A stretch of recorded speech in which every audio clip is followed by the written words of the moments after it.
Indrek, sinuga mõnevõrra mõrumad jutud, et tuli kokkuvõttes siit 0-4 kaotus vastu võtta ja kaitses, eriti just avapoolel Pärnu ju mängis ilusti, teisel poolel võtsite rohkem riski ja eks sealt need tabamused ka teie väravasse tulid, aga võita on ikkagi raske, kui ise on nii vähe võimalusi loodud, kas pole? No, absoluutselt, et täna vist ei olnudki värava löömise võimalusi, et palliga mäng ükskõik millise vastase vastu on väga oluline, et jalgpallis tulevad väravad ja eriti just see moment, kui me palli võidame peale rasket kaitsetööd, et jälle kas vale sööt või keegi jätab midagi kuskil tegemata, et kohe kaotan palli tagasi ja nii see surve muudkui kerib aga meie poole. Kas see viiene kaitseliin õigustab ennast sinu arvates, et sa siin juba ise ka mängu lõpus tegid selle 4. ja tõid rohkem jõudu rünnakule juurde, et on see ikka asi, millega sa tahad edasi minna?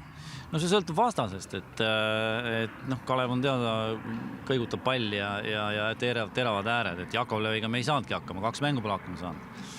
Et eks see taktikavalik sõltub ka sellest, millised mängijad mul käsutuses on, kui meil kaitseliinis ikkagi kiireid mängijaid ei ole, kui meil keskväljal ei ole agressiivseid mängijaid, kes läheksid 2 võitlustesse ja jõuavad edasi-tagasi 90 minutit töötada kastist kastini, eks ole.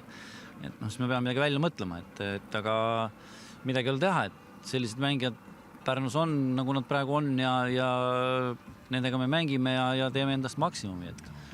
No vaat seesama agressiivsus, sellest oli siin vaheaja stuudios ka juttu, et kuidas seda ikkagi mängijatesse juurde anda, et noored poisid?